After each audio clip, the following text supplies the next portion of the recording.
no Sou Black Entrevista, a gente sempre traz um convidado, porque esta é uma atividade da Sociedade Brasileira de Lentes de Contato, Cone Refratometria. Doutora Tânia Scheffer é a presidente na gestão 2020 mais 2021, e hoje temos Diogo Portugal. Doutora Tânia, Diogo Portugal é uma figura conhecida pelo país inteiro. Conta pra gente um pouco daquilo que a doutora sabe e viu de Diogo Portugal. Fernando, Diogo Portugal, para mim, faz parte de um pequeno pedaço da minha história.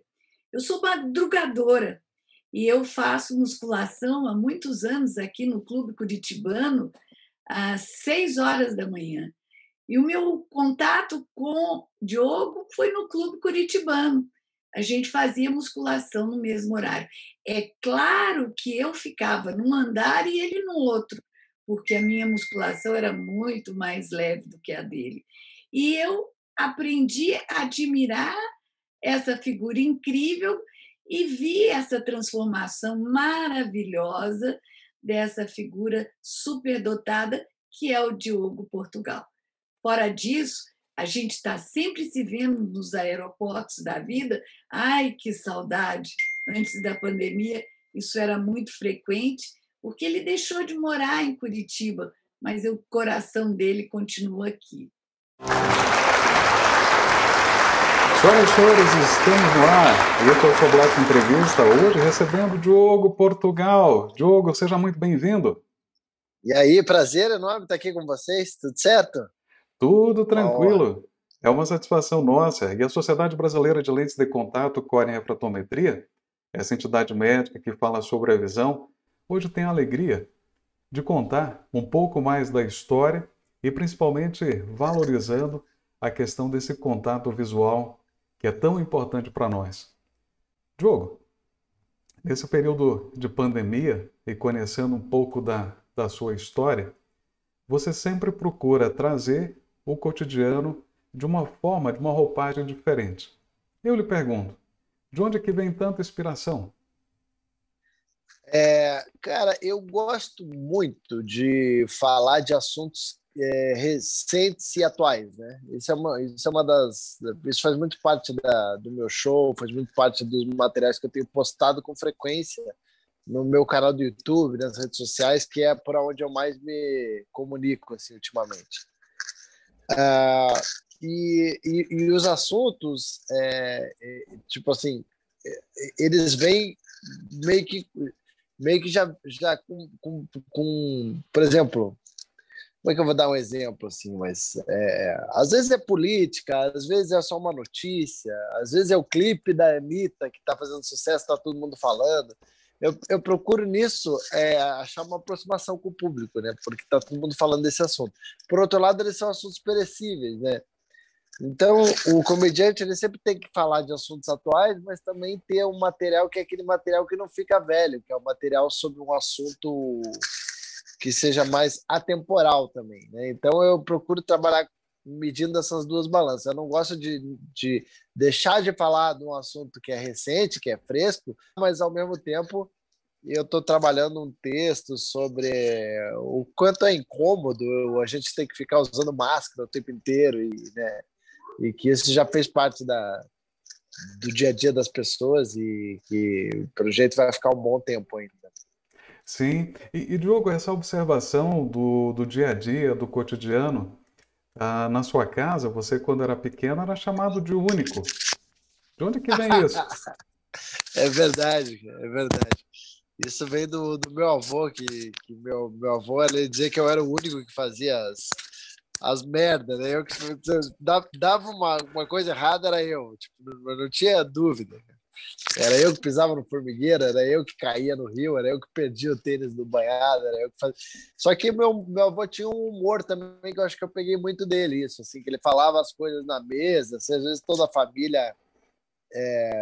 Esse meu avô, eu só tinha contato com ele nas férias, né? Porque ele era de Santa Catarina, do interior, colono, né? Alemão, assim. E a gente ia para lá e reunia a família, assim, lá na fazenda dele. E tinha aquela coisa de família reunida, ele fazia uma piada e todo mundo ria. E ele não, ele ficava sério, né? Então já era uma coisa do time da comédia, né? Que ele tinha, que eu acho que eu herdei um pouco isso dele, assim, porque eu sei que eu herdei isso um pouco dele, porque meu pai era uma pessoa muito séria, não era desse jeito. E no colégio eu era muito isso, né? Eu sempre fui um cara envergonhado, mas ao mesmo tempo eu falava coisas e a turma ria, e aí eu que me ferrava, né? Eu era suspenso, eu era mandado para fora da sala, mas era já uma prova ali de que era tudo pela risada, né? Tipo, você perdia, você fazia a risada de forma inconsequente, que como é hoje, né? Estou recebendo um processo do João Dória hoje, por causa de piada. Doutora Tânia, o Diogo acabou de nos contar sobre a importância que o avô teve na vida dele, até sendo o único apelido que ele recebeu. A família, na atenção com a criança, na percepção de um eventual problema que a criança possa ter ou no desenvolvimento normal, como é que a família pode participar na atenção com os olhos de uma criança? Essa relação que o Diogo demonstrou agora, de afetividade entre os avós, a denominação que esse avô deu para ele e a importância desse avô para ele em sua construção de vida, ela é fundamental. E a família como um todo pode e tem o dever de observar, no meio de todo esse carinho que envolve os netos e os filhos, para as qualidades e as condições desta criança. Por exemplo, nós aqui estamos falando dos olhos, né? Ter atenção em relação a como está a visão do seu neto, do seu filho, isso vai fazer a diferença para a vida dele. Uma criança que se aproxima muito de uma televisão, uma criança que procura se aproximar muito para ver objetos grandes, ela pode estar dando um grande sinal de que ela não enxerga bem. Uma outra coisa, Fernando, que é muito importante dentro desse ambiente afetivo que Diogo acaba de mostrar, é fazer alguns testes com as crianças. Olhar para as crianças, fechar um olhinho, fechar o outro. Quantos adultos chegam na fase adulta, propriamente dita, e descobrem que não enxergam de um olho. E esse olho poderia ter sido desenvolvido na infância. Então, a presença da família na observação das condições visuais da criança é fundamental. E falando dessa época da escola, temos aqui uma revelação que você foi Mr. Brasil? Fui Mr. Brasil, cara. Eu fui a prova viva de que eu ganhei um concurso de beleza interior. E não é piada. Foi um concurso de beleza interior, cara. Eu fui para a China. Então... Uma história absurda. Pois é, você escreveu, você foi para a China. E aí, você tinha quantos anos naquela época? Eu tenho essa matéria de jornal da minha faculdade, da FESP, né, que o reitor da faculdade mandou para a Gazeta do Povo. Tem uma nota assim: jovem aluno da FESP vai para a China, ganha concurso. E era um concurso de beleza, só que era beleza interior. Acho que por isso que eu fui classificado. Mas foi uma coisa tão engraçada esse concurso aí, porque eu ganhei e eu fui com uma menina. A menina que ganhou era daqui de São Paulo. Eu moro em São Paulo hoje, mas ela era aqui de São José dos Campos. São José dos Campos. Aí a gente se encontrou no aeroporto e tal, e pô, a gente tinha que... Era igual um concurso de Miss mesmo, sabe? Uma das etapas eu tinha que estar de vestido de caráter e tal. Eu acho que eu levei uma roupa de gaúcho. E essa menina, ela entrou numa de levar uma roupa de fantasia de carnaval, cara. Pô, mas era a coisa mais incômoda do mundo. Um chapéuzão daquele de carnaval, ela tendo que acomodar aquilo dentro do avião para a China. O Diogo agora nos contou que ele foi Mr. Brasil, foi até para a China, nessa redação que ele escreveu. Eu lhe pergunto, hoje, nesse mundo moderno, e fazendo uma comparação com lá atrás, quando se escrevia muito com lápis, com caneta, mas boa parte das crianças hoje conectada com as telas. Tem problema nisso? Você sabe que Diogo escreveu um texto que foi premiado, né?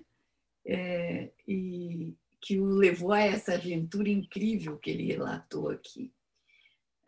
Na época dele, as crianças escreviam, hoje elas digitam. E é o excesso de acomodação que faz com que hajam problemas visuais. Que problemas são esses? É a miopia, porque o excesso de acomodação, o uso excessivo da tela, o uso excessivo dos celulares, ele vai fazer com que esse esforço visual determine um aumento do crescimento do olho. E o olho grande é o olho míope. E é isso que a gente precisa cuidar. Vai deixar de usar o computador, o celular? Vai ser impossível nos dias de hoje, Fernando. A gente sabe que nessa pandemia as crianças estão cada vez mais na tela do computador, no celular para ter aula. E aí, como é que a gente tem a solução para isso? A solução para isso é ensinar aos pais a fazer o espelhamento na televisão, tanto quer seja de um celular como do computador. O que isso vai determinar? Vai determinar com que essa criança afaste o seu olho, deixe de convergir durante muito tempo na leitura e ela tem um ambiente mais saudável dentro de uma condição anômala, que é essa condição de pandemia, em que nós estamos com as crianças 3, 4, 5 horas na tela da televisão.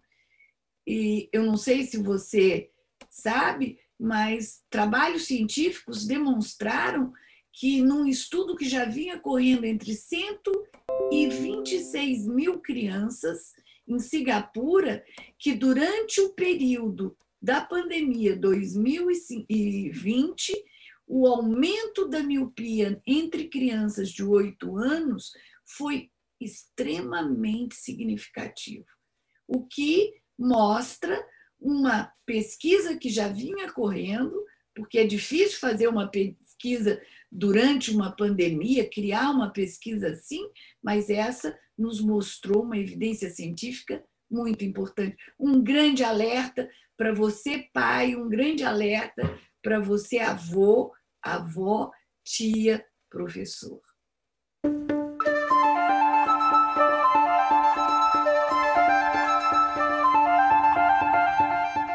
Ô Diogo, e nessas andanças, você esteve na China, você esteve no Japão fazendo um show que até hoje é muito lembrado, Ah, muito falado.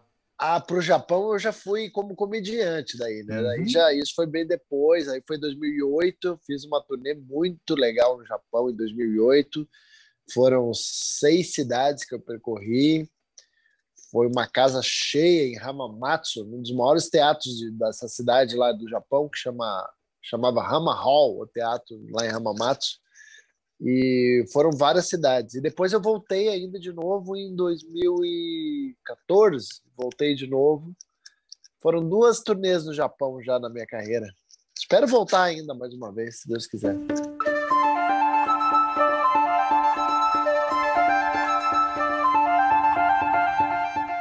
Doutora Tânia, acabamos de ver o Diogo contando aqui a questão da foto, fazendo o exame oftalmológico, dando esse exemplo.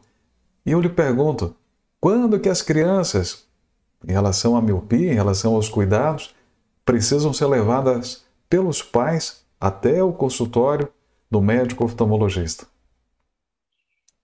O Diogo tem uma contribuição muito grande nessa campanha do alerta à miopia, que tem sido desenvolvida pela Soblec, com a parceria de várias sociedades, Sociedade de Oftalmopediatria, Sociedade de Pediatria, Sociedade de Visão Subnormal e também da Sociedade de Retina e não menos do Conselho Brasileiro de Oftalmologia. Por quê?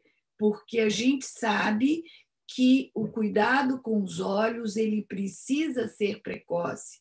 A gente sabe que as crianças, antes dos 4 anos, devem fazer exame de vista, porque é nesse período que a gente começa a observar sintomas e que pode intervir. Por exemplo, uma criança que tem um olhinho preguiçoso, é nessa fase que a gente vai conseguir desenvolver esse olho. Depois dessa idade, tudo começa a ficar mais difícil. Mas aí você pode me perguntar, mas você não acha que a miopia ela começa a desenvolver mais tarde? Sim, a miopia ela começa a desenvolver mais tarde.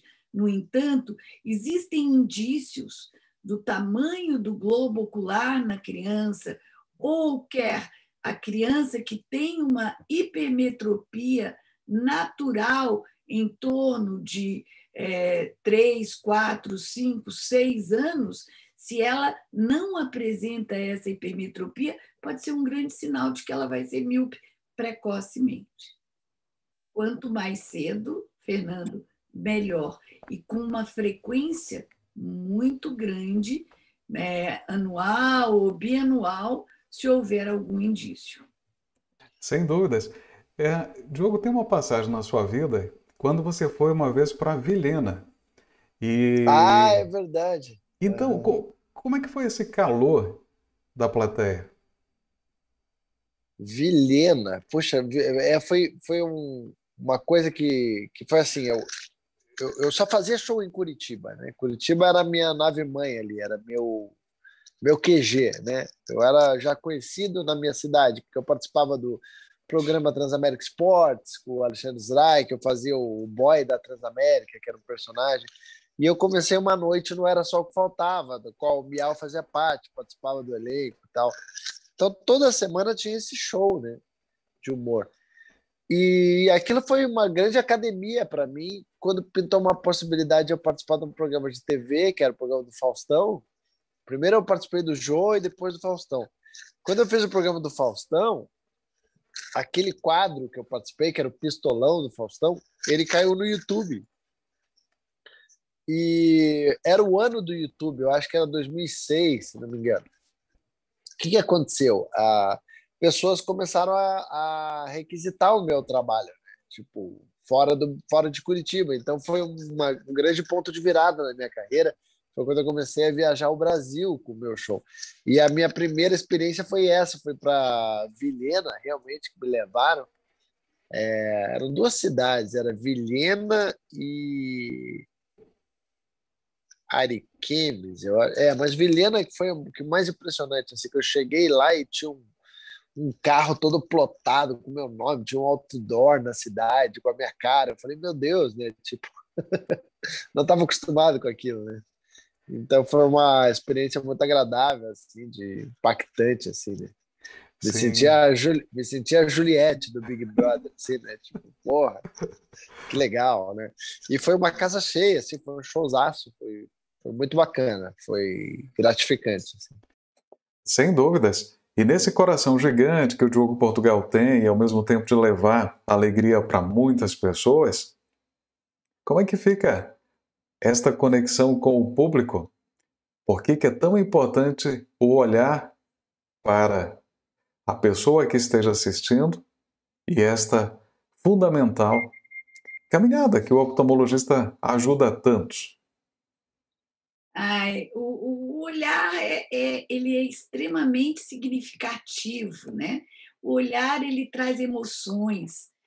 Um artista, por exemplo, como o Diogo Portugal, poder estar olhando o trabalho dele, vendo o trabalho dele, tem um significado de alegria, de vida, de riso, de atualidade, porque ele com toda essa comédia que o envolve, ele é extremamente atualizado. E na época de pandemia, onde a gente sente falta desse contato, estar vendo Diogo Portugal é muito bom mesmo. E eu sou assídua frequentadora das suas visitas no Instagram. E olha só que interessante, o So Black Entrevista recebeu o Marcel de Souza, grande companheiro do Oscar, e você falou lá do quadro do Faustão, o Rolando, que também é residente aqui em Curitiba.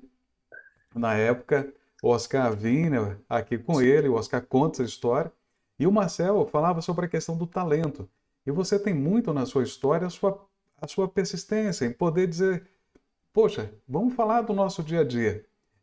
Quando você comentou sobre esse episódio, desde o princípio lá, você como guia de turismo na Disney, depois mantendo e fazendo os shows em Curitiba e depois indo para o país inteiro, mas você sempre mantém essa conexão com a plateia.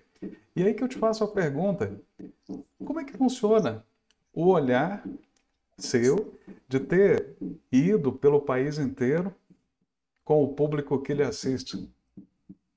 Acho que uma das coisas mais importantes dessa tua pergunta é assim, quando a gente gosta muito do que a gente faz, né? É muito gratificante, né? A gente acaba se envolvendo e aquilo, o riso ele tem um poder muito forte de, como é que eu vou te explicar? Ele é muito viciante, né? Então eu acho que se alguém ri de você a primeira vez, você quer que aquela experiência se repita por várias vezes, assim, entendeu? E eu acho que isso que aconteceu muito comigo, assim. Então eu sou muito inquieto até hoje. E depois de tanto tempo de carreira, assim, eu ainda tenho essa necessidade de estar me reinventando, de estar criando coisas novas.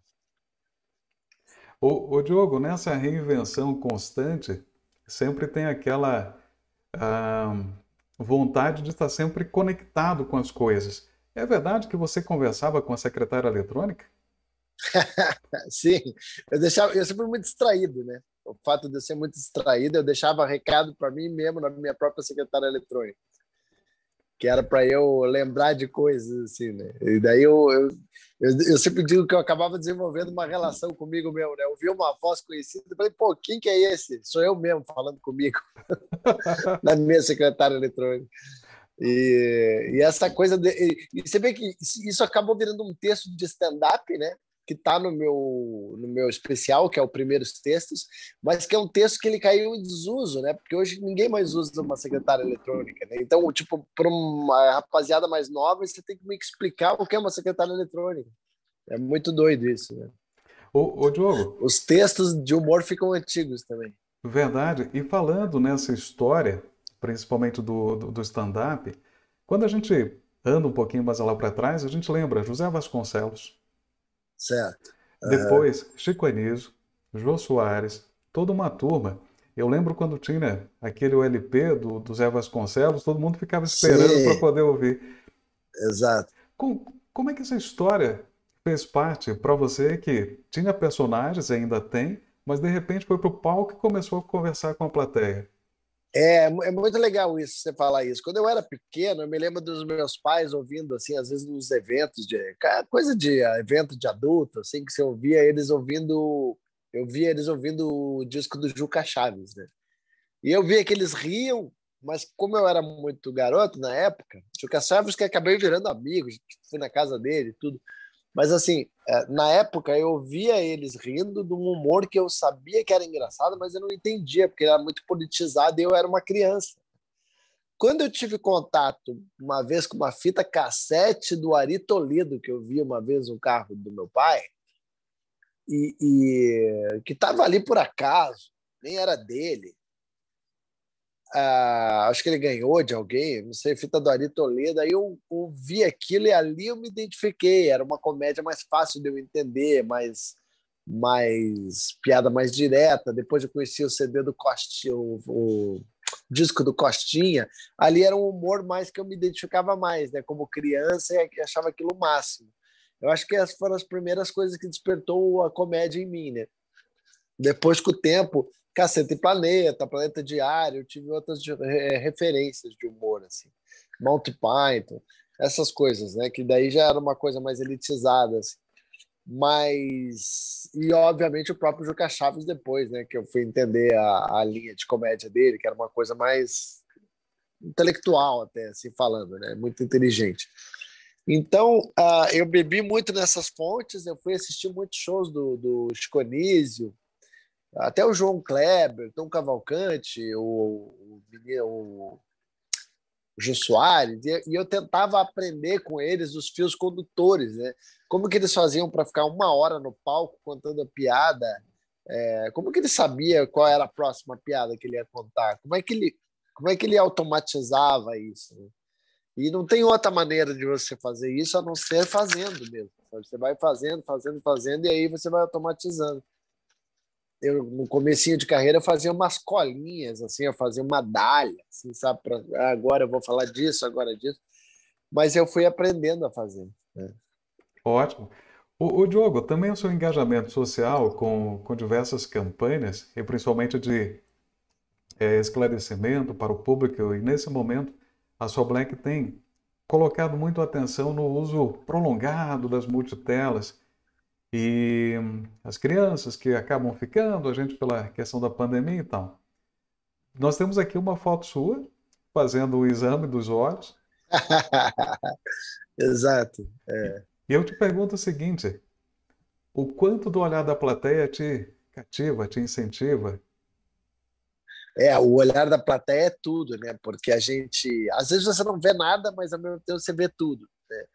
E uma plateia boa, eu falo que a plateia também tem que ter talento, né? Porque, tipo assim, quando você tá com uma plateia que te devolve, né? A plateia que tá com você, que tá ali para ver teu show, que tá rindo contigo, aquilo faz a gente crescer muito em cena. E muitas vezes, inclusive, escrever em cena, né? O que eu acho muito gratificante é quando você tá numa plateia ali que tá rindo, que tá com você. Mas também tem aquela coisa da plateia que, tipo, aquele cara que não ri, né? Às vezes você olha pro cara que não ri e você tem a impressão nítida que ele vai convencer todo mundo que você não é engraçado. E aí o teu olhar parece que vai para ele só, né? Também é muito ruim, né, gente? Quando alguém que não ri nada fica bem na tua frente, né?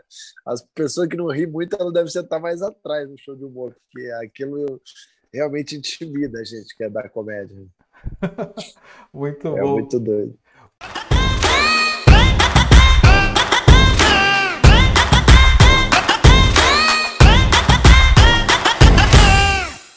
Um outro ponto que o Diogo traz aqui, que fala muito sobre essa conexão com o público, é onde colocar as crianças hoje para brincar.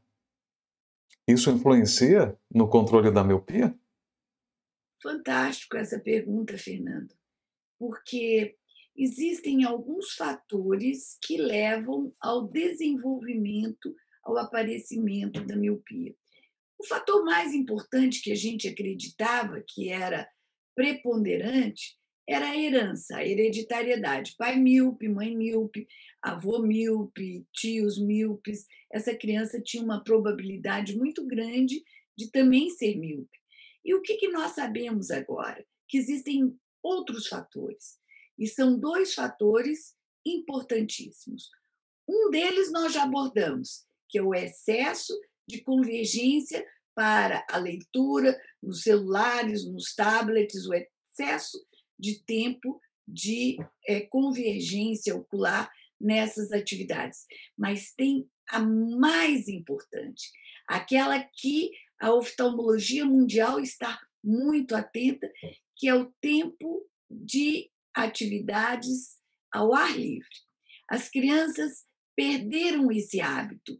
Nós estamos com as crianças dentro dos apartamentos, dentro de casa, sem tomar o ar puro, sem que os hormônios que são ativados pelo ar atmosférico eles possam ter o seu desenvolvimento e, com isso, a contenção do aumento do globo ocular.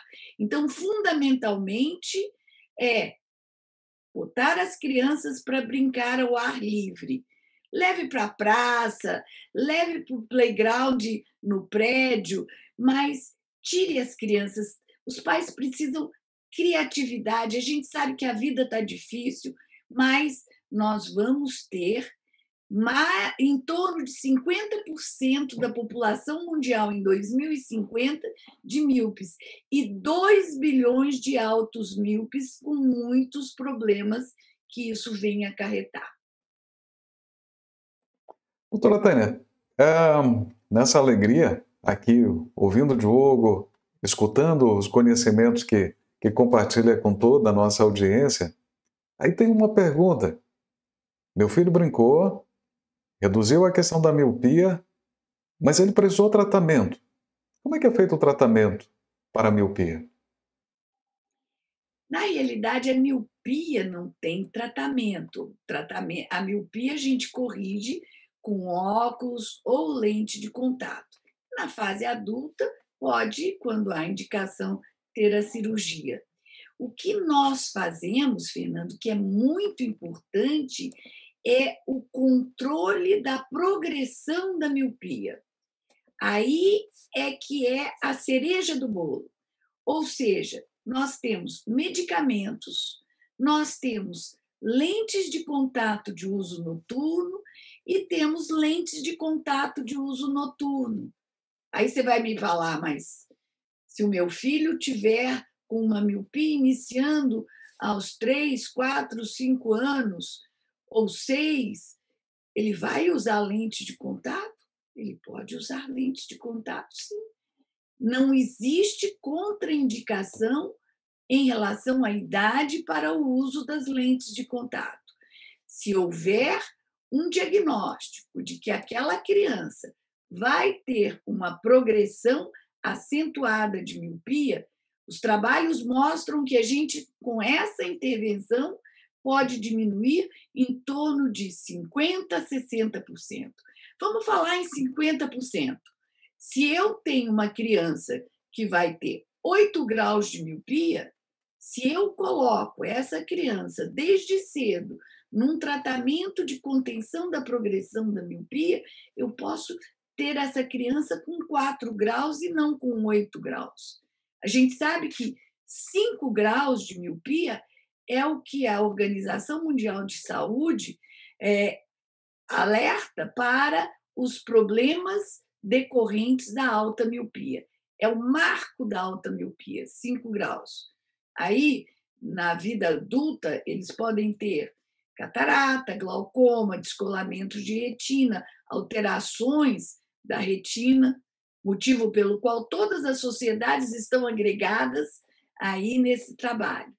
Então, é muito importante que os pais, os avós, os tios, os professores alertem para a consulta oftalmológica da criança para que o médico oftalmologista faça o diagnóstico. Diogo contou para a gente essa emoção quando ele entrou em contato com o público. Ele nos mostra e demonstra o quão ele é feliz em poder enxergar o público. Doutora Tânia, ao alertar hoje essas crianças, futuros adolescentes e adultos, sobre esse controle da progressão da miopia, é uma satisfação que a gente vai colher lá na frente. Qual que é a importância desse olhar nesse presente? É a importância da prevenção, Fernando. Essa é a grande importância. A medicina, a verdadeira medicina, é a preventiva. Prevenir para não ter que remediar. Então, se eu tenho uma criança hoje e eu tenho a capacidade de reduzir o grau dessa miopia, não deixar que ela progrida a altos graus, eu estou evitando que essa criança tenha muitos riscos na fase adulta. Eu estou permitindo que ela tenha a emoção de enxergar durante toda a sua vida. Essa criança vai ser adulto, ela vai ser ela passa pela adolescência, ela é um adulto velho e ela precisa ter, durante toda a sua trajetória, a alegria de enxergar. Estamos aqui com o Diogo Portugal no Sou Black Entrevista. Diogo, agora entrando aqui nos aproximando da nossa reta final, e eu te pergunto, o que a pandemia te trouxe de ensinamento? O que você tem planejado aí para quando isso tudo passar? Para onde é que vai Diogo Portugal? Ou melhor, já partiu Portugal? Qual que será a nova partida Portugal? Olha, eu espero seriamente que tudo isso volte ao normal, né? Que a gente retome as coisas. Se Deus quiser, esse vírus realmente é um vírus muito perigoso. Ele deixou todo mundo muito com medo, né? Das experiências presenciais, né? E eu vivo da aglomeração, eu vivo do presencial. Então, não é fácil a gente estar trabalhando dessa forma híbrida, né? Eu tenho feito muitos shows para a empresa, online. Estou montando agora meu podcast aqui no meu estúdio. Eu tenho um estúdio de gravação de conteúdos. Mas, assim, o ideal é que as coisas uma hora voltem ao normal, né? Tipo, eu tenho um festival de humor, eu preciso retomar as rédeas desse festival. E também o show, né? Enfim, são várias conexões que a gente precisa restabelecer. Agora, o que eu fiz durante a pandemia foi muita reinvenção. Assim, eu criei um quadro no meu canal do YouTube chamado Fake Live, né? Que eu faço lives com pessoas absurdas, pessoas que jamais fariam uma live comigo. O William Bonner, o Jair Bolsonaro, o Lula, a Dilma, o próprio João Dória, fiz com vários, né? Então fiz várias lives com a Anitta, com o Neymar. Esse quadro está muito engraçado, chama Fake Live, ele está no meu canal do YouTube, Diogo Portugal, se vocês puderem se inscrever lá, estão convidados. E também alguns textos que eu fiz em estúdio mesmo, sem risada, tal, o que às vezes é melhor você assumir mesmo, né, essa coisa. Um formato meio blog. Temos também a Fritada, que é um projeto muito bacana que está no meu canal, que a ideia agora é fazer uma a cada 2 meses, pelo menos. E o mercado corporativo, obviamente, que eu já falei, que eu trabalho online. Assim, estou tentando me dedicar nesse tempo de ficar em casa também a escrever livro e um curso que eu estou planejando. Mas, assim, tudo se resume a gente não ter alternativas e buscar novas alternativas. O grande desejo, eu acho, não só meu, mas de todo mundo, é que as coisas voltem, né? Sim, e Diogo, falando no mercado corporativo, onde você tem temas interessantes, tem uma que você fala como criar um ovo. Como criar um ovo? Como criar um ovo, uma palestra para as empresas. Quando você fala para o público empresarial, que caminho você trilha? Não, quando eu faço evento para empresa nesse mercado corporativo, a primeira coisa que eu faço, eu acho que foi uma das coisas que aconteceu na pandemia, né? Tipo assim, eu comecei a ganhar menos para trabalhar mais, né? Tipo, e quando eu digo trabalhar mais é o seguinte, para você dar uma contrapartida legal para a empresa que está te contratando, é muito importante porque não é mais um show de humor ou um espetáculo que você está fazendo assim online. Você está é quase que uma terapia em grupo. Então eu procuro buscar o máximo dessa empresa. Então eu acabo estudando mais o briefing, pegando mais dicas. E isso tudo envolve trabalho, concentração e tempo.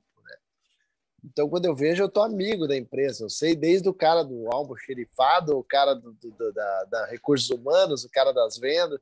Eu pego as dicas de todo mundo, brinco com a empresa tal, para eles se sentirem mais próximos. E ter a ver também a minha participação nesse evento, né?